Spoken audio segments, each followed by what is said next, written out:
भगवान राम रूप में आई, इसके कई कारण। एक कारण तो ये है कि नारद श्राप दीन एक बार,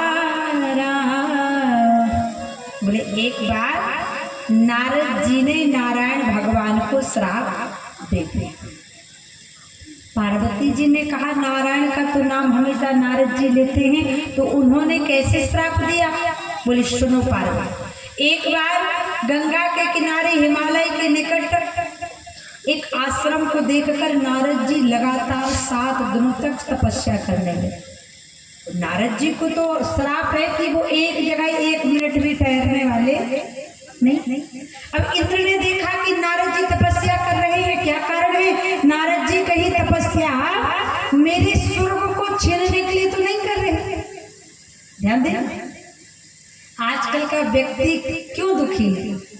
आजकल का व्यक्ति अपने दुख से दुखी नहीं है, आजकल का व्यक्ति दूसरे के सुख को देखकर दुखी है। फलाने के पास फॉर्च्यूनर कार है, हमारे पास क्यों नहीं? पड़ोसी के पास अपना गहना है, हमारे पास क्यों नहीं? इसलिए दुखी। लेकिन दुखी संसार में सबसे वही है भागा है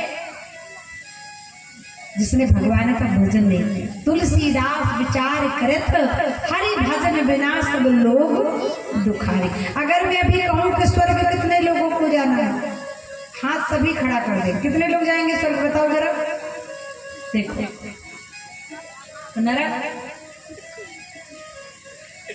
कोई नहीं जाना चाहता। एक बार तो कथा चल रही थी, हमने कहा स्वर्ग कितने लोग जाना चाहते हैं, अब सबने हाथ खड़ा कर दिया।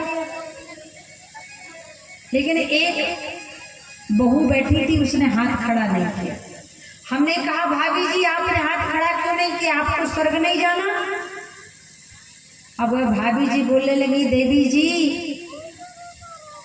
पूरे गांव के लोगों ने हाथ खड़ा कर दिया, और आप देखो जो सबसे आगे कथा पंडाल में बैठी है ना, वो हमारी सास है, और उन्होंने भी हाथ खड़ा कर दिया है, तो मैंने हाथ नहीं खड़ा किया। मैंने कहा क्यों? बोली इसलिए कि जब सासू माँ ने हाथ खड़ा कर दिया और वो स्वर्ग चली जाएगी, तो मुझे तो खैरा में ही स्वर्ग हो जाएगा। समझ में आया? सास जब ऊपर चली जाएगी तो आनंद ही आनंद, बोलो जैसे आ रहा है। ऐसा नहीं, सास ससुर का सम्मान करो, क्योंकि ये भले तपते हैं, लेकिन जिस दिन जीवन से चले जाएंगे उस दिन जीवन में अंधकार छा जाएगा। कहने का तात्पर्य, आज भगवान श्री शंकर भगवान ने पार्वती जी से कहा कि नारद जी ने तपस्या की, और जब काम गया तपस्या छूटी तो अहंकार नारद जी को हो गया, और जाकर के ब्रह्मा जी से शंकर जी से बताया, और डायरेक्ट जाकर विष्णु भगवान से बताया, और विष्णु भगवान ने माया रच दी, और विष्णु भगवान ने विश्वमोहिनी कन्या शीलनिधि राजा, जिस माया में नारद जी फंस गए। क्योंकि कहते हैं ना कि मृत्यु देखता है औरों की नित्य सवेरे शाम, महल बनाता ऐसे जैसे सब दिन यहाँ मकान, कि माया तेरी बहुत कठिन है राम। अब नारद जी गए, ब्रह्मा जी से कहा, विष्णु जी से कहा, कहने लगे मुझे आपका 2-4 दिन के लिए रूप चाहिए। और नारद जी रूप लेकर गए, और राजा के वेश में श्री हरि के गले में माला विष्णुमुनि ने डाली, और नारद जी को बंदर बनना पड़ गया, और नारद जी ने श्राप भी दे दिया।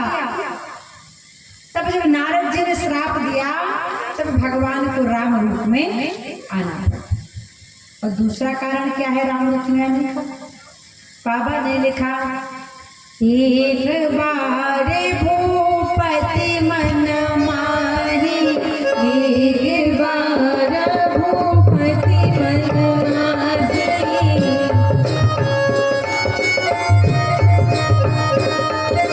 भई गिलानी मोर सुख नाही, भई गिलानी मोर सुख नाही।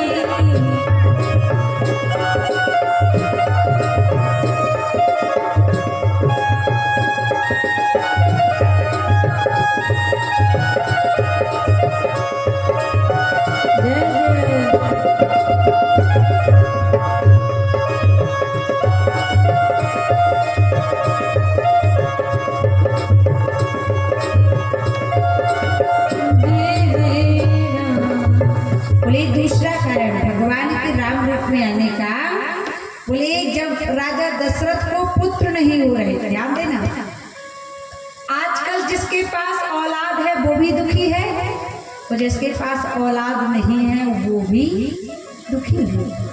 अरे औलाद की खातिर इंसान फिरता है मारा मारा, उसे वक्त भला क्या मारे जिसको औलाद ने मारा। एक माँ बाप 10-10 औलाद को पाल लेते हैं, लेकिन आजकल की 10-10 औलाद मिलकर एक माँ बाप को पाल नहीं पा रही। आजकल के ये युवा वर्ग के भैया लोग जिस दिन पेरेंट्स डे होता है उस दिन सेल्फी लगाते हैं माता पिता के साथ, और कहते हैं जो पेरेंट्स डे के दिन माता पिता के साथ सेल्फी लगाते हैं अधिकतर उन्हीं के माँ बाप वृद्धाश्रम में दिखाई पड़ते हैं। तमाशा मत बनाइए, लेकिन घर के बुजुर्गों की सेवा जरूर कीजिए, क्योंकि अगर घर के देव पूजा को लालायित होंगे तो आप जाके गंगा सागर में स्नान करोगे तो कोई पुण्य मिलने वाला नहीं। पहले घर के माँ बाप की सेवा करो, बूढ़े बुजुर्गों की सेवा करो, फिर जाके दुर्गा माता के चरणों में प्रणाम करो, तब आशीर्वाद मिलेगा। सास एक लोटा पानी को तरस रही है और आप जाके देवी को प्रसन्न करो तो देवी प्रसन्न हो जाएगी? नहीं। इसलिए हर स्त्री में, नारी में माता का रूप है, सबकी सेवा करें। आज राजा दशरथ को पुत्र नहीं हो रहे, और राजा दशरथ को गिलानी क्यों हुई? बोले गिलानी इसलिए हुई क्योंकि राजा दशरथ ने वचन दिया था गिरिराज जटायु को कि जब आपके प्राण निकलेंगे तब मेरा बड़ा बेटा आपके सामने होगा। लेकिन सोचने लगे मुझे तो एक भी संतान नहीं, तो वचन कैसा पूरा होगा? रघुकुल रीत सदा चली आई, अब प्राण जाहे पर वचन ना जाए। तब राजा दशरथ को गिलानी हुई, गुरु के पास गए, गुरु से कहा मेरा जीवन अंधकार में है, मुझे प्रकाश में लाइए। तुरंत वशिष्ठ ऋषि ने पुत्रेष्ठ कामेष्ठ यज्ञ करा दिया। अग्नि देवता पायस लेकर प्रकट हुए। अब राजा दशरथ से कहा जाइए राजा दशरथ इस प्रसाद को तीनों पत्नियों को खिला दीजिए। अब राजा दशरथ ने खिलाया कैसे? बोले अर्ध भाग कौशल्या ही दीन्हा, उभय भाग आधे कर कीन्हा। आधा भाग कौशल्या जी के हाथ पर रखा और आधे भाग के 2 भाग किए, तो एक सुमित्रा माता को रे कैकेयी माता को। लेकिन कहते हैं संयोग से तीनों माताओं के जब हाथों में प्रसाद था तो भगवान शंकर की कृपा से एक चील उड़कर आई, और जो सुमित्रा माता के हाथ में हव्य था यज्ञ का, वो अपनी चोंच में दबाकर उड़ जाती है। और उड़कर कहाँ पहुंची? बोले भंजन पर्वत पर, जहां माता अंजनी तपस्या कर रही थी। माता अंजनी श्राप से बचने के लिए तपस्या कर रही थी, क्योंकि उनकी माता ने श्राप दिया था अहिल्या ने कि जाओ पुत्री, आपको कुंवारी अवस्था में ही पुत्र होगा। उस श्राप से बचने के लिए वो छिपकर तपस्या कर रही थी कि किसी पुरुष की छाया ना पड़े। लेकिन जैसे ही उस चील ने हव्य फेंका, माता अंजनी ने वह प्रसाद खाया और माता अंजनी गर्भवती हो गई। जब माता अंजनी गर्भवती हो गई, 9 मास पूर्ण हुए, पूर्णिमा तिथि शुक्ल पक्ष ठीक सूर्य उदय के समय माता अंजनी के गर्भ से श्री हनुमान जी का प्राकट्य हो गया। बोलिए अंजनी कुमार की। एक कारण ये भी है, जब माता अंजनी के कान भगवान शंकर ने फूके थे तब भगवान हनुमान जी हुए। अब संतों ने कहा अंजनी का कोई पति नहीं और इसे पुत्र हो गया, समाज कैसे स्वीकार करेगा, इसका पिता कौन होगा? तो संतों ने कहा इस पुत्र को एक सुनसान स्थान पर सुला दो, इसके ऊपर एक चादर डाल दो, और जो इसका चादर हटाएगा वही इसका पिता कहलाएगा। तो हनुमान जी का चादर किसी ने नहीं हटाया। एक हवा का झोंका आया तो चादर उड़ी, तभी से नाम पड़ गया अंजनी पुत्र पवन सुत नाम। देखो, भगवान का जन्म होता है, उसके पहले भगवान के भक्त का जन्म होता है। और हनुमान जयंती कब है? 23 अप्रैल को है। लेकिन आज हमने आपके खैरा कर्मा धाम में हनुमान जी जयंती आज ही मना दी। आज हनुमान जी का जन्म हो गया। तो एक बार दोनों हाथ उठा के ताली बजाओ, बोलो हनुमान जी महाराज की। हनुमान जी का जन्म हुआ है, आज ही हम हनुमान जयंती मनाए। तो दोनों हाथ उठा के ताली बजाते हुए गाएं। इसके बाद राम जी का जन्म और पूरी राम जी की कथा। सभी कहें कि दुनिया चले न श्री राम के बिना। अगर आज हनुमान जी के जन्म में नाच लोगे तो इतना याद रखना, भूत प्रेत तंत्र विद्या का कोई असर होने वाला नहीं है। हनुमान जी उन सबको काट देंगे। आपके घर में अगर कोई बाधा होगी तो वो नष्ट कर देंगे। इसलिए हनुमान जी का जन्म हुआ है तो खड़े होकर थोड़ा सा नाच जरूर ले। कि दुनिया चली न श्री राम के बिना, राम जी चली न हनुमान के बिना।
दुनिया चले न श्री राम के बिना, राम जी चले न हनुमान के बिना।